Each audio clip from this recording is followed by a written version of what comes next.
Welcome to Cathedral Valley Loop in Capital Reef National Park. This nearly 60-mile dirt trail spans BLM land and the national park, and it begins with crossing the Fremont River. While you can start on the other end of the loop, you'll want to start here to ensure that you can actually cross the river. Fortunately, the water wasn't too high to cross, and it was time to air down and start our adventure.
Alright, so we're aired down, super shallow, we'll go out, hang to the right, and it's just right across. It's not a big crossing.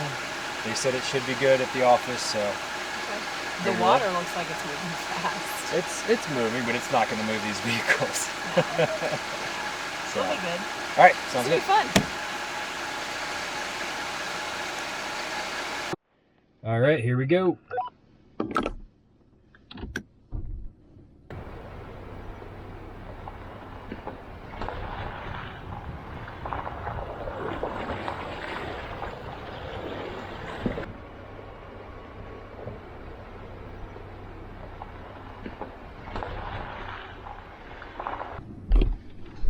I mean, is there anything better than a good water crossing? I mean, no. This is like the best way to start the day.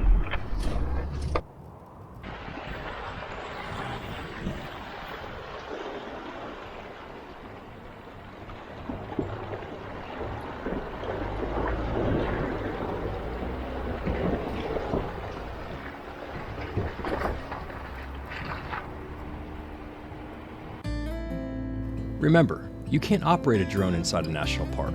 Any drone footage in this video is taken outside the national park boundaries. When the drone footage stops, we're back inside those boundaries.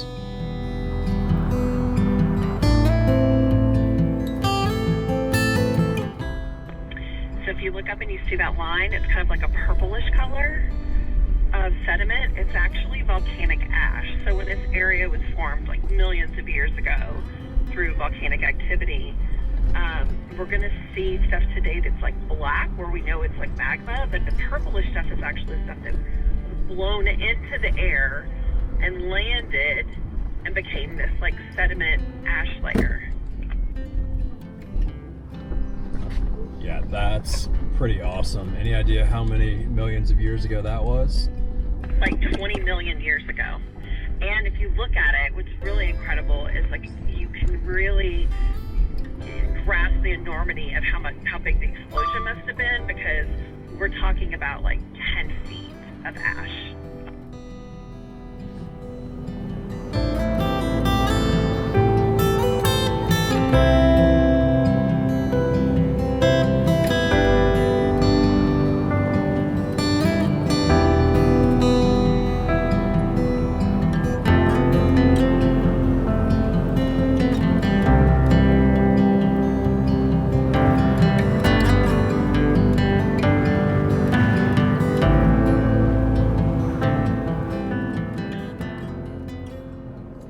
So another fun fact, all of these black boulders that you see to our left and right that are really rounded and smooth, they're actually magma, but not from this area. Even though this area did have a lot of big volcanic activity, these boulders actually come from miles and miles away from the mountains that we'll see a little bit later this afternoon.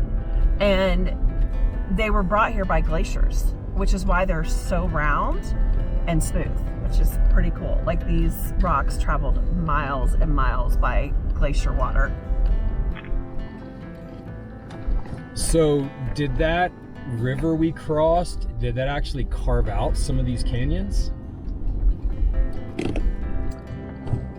Yes and no.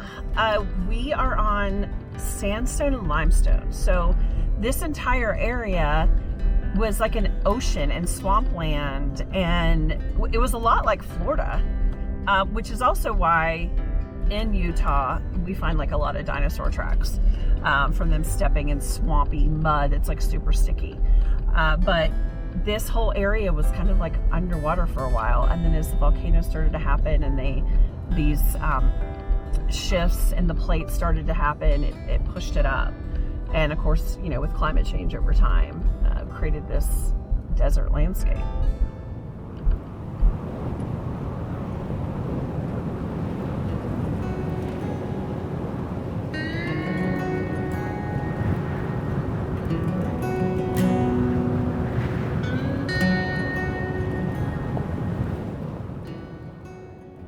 So these mounds that we're seeing, that we're coming into with these like reds and creams and stuff, a lot of this is like bentonite clay, which would be like, it's like a spa, like a spa area. Bentonite clay is like really great for the skin.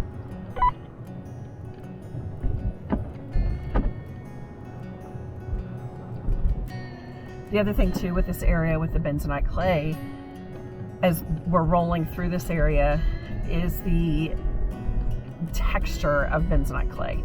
So bentonite clay, if you think of like clay, if you were like to go to a pottery place, you know, you're looking at that pottery and that clay and it's like really sticky and slimy.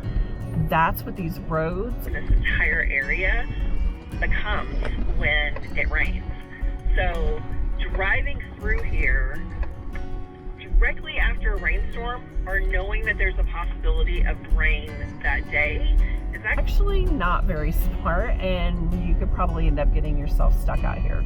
So like when you look at the pamphlets driving into this area and they're talking about like when you should be here and when you should not be here, they say no matter what, always prepare for food for a couple of days, because if you get stuck in this clay out here, it's gonna be a while before someone can come get you. Yeah, I imagine that gets up in your treads and then you have absolutely zero traction out here. Yeah, I mean, just like a sticky, slimy mess. Which, FYI, we have quite a bit of food and quite a lot of drinks. I mean, between your fridge in the back of your truck and mine. So if some kind of spook storm popped up, we'd be good. I don't know. I think my emergency flask is only half full though.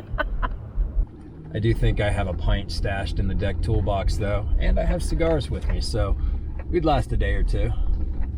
Isn't it a sign of an alcoholic when they've got alcohol hidden everywhere? No, it's the sign of a forgetful person. Or a prepared person. Take your pick.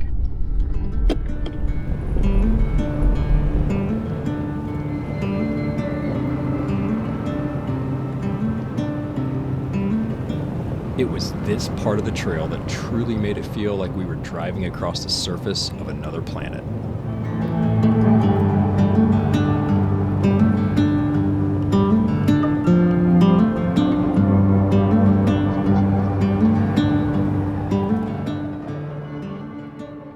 Okay, now see the black rock over to our left on that monolith?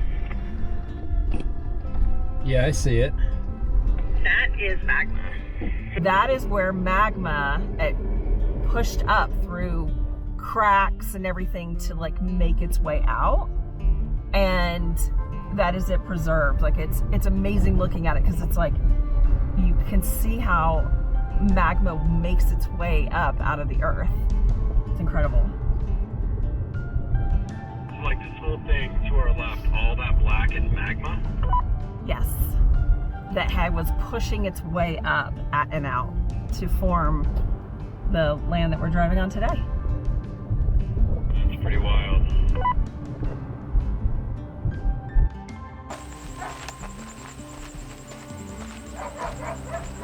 Odin does not like being left behind in the Jeep. Can you tell? Wow. So that red layer is a sandstone. And then on top of it is what they call a Curtis formation, which is like a much more sturdier rock than the sandstone that's underneath it. So the Curtis formation actually protects the sandstone from being eroded. So if you look at the other ones to the right that don't have that lighter cap of the Curtis formation on top, those are eroding and they're going to disappear. So there's a road down there. Do you see it? Yeah. So do you think that like this loops around and like we'll drive closer to those? I mean, that's definitely a road. Maybe we might drop down into the valley. I'm not sure. I'm just now noticing that picnic table on the edge. Yeah. If we walked down this rocky embankment over there, they've put a picnic table out there so you could just like sit out there and have lunch. I do know that they also have horseback trails through here, so I don't know if that's a horseback trail. No, that's a road. Yeah. That is definitely a graded road. That would be amazing if we drop down in and we're able to like drive through that. That would be incredible. There's only one way to find out. You ready? Yeah, let's go.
It says we're going on the Cathedral Valley Loop trailhead now.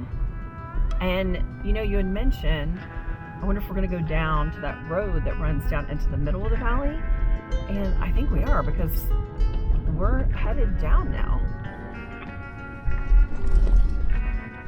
Yeah, I hope we end up down closer to that, because that is just absolutely stunning.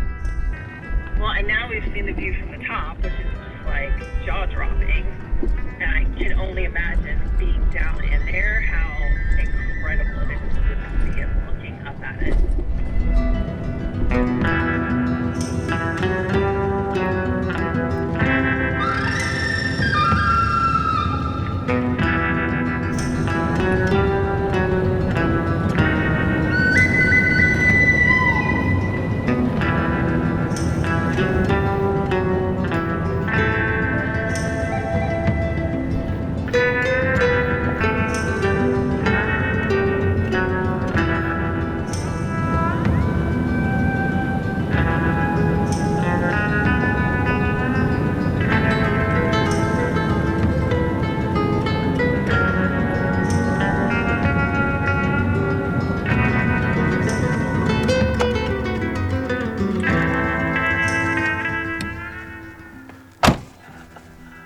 Told you we'd get closer. The road we saw from the overlook did take us down into the valley, where we could even hike to get a closer look. We still had a long drive ahead of us and another big stop we wanted to make, so we took a quick look around and kept on moving. More than our lifetime. Yeah, for sure.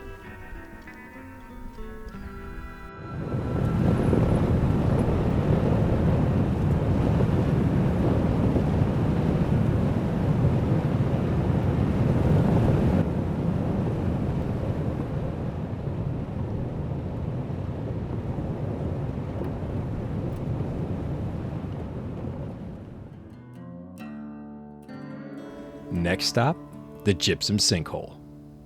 Odin had another meltdown in the Jeep, but there was no way we were letting the dogs near this.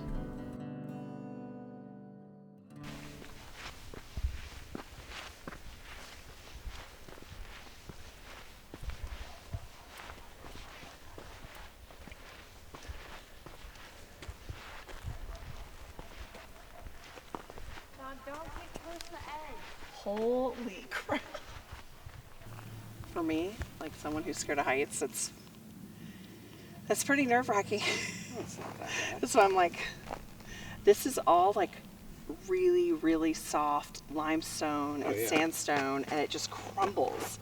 And like you cannot get close to the edge. You're not climbing out of there.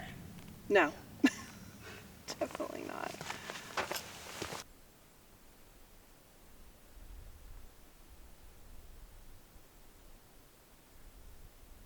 Hello!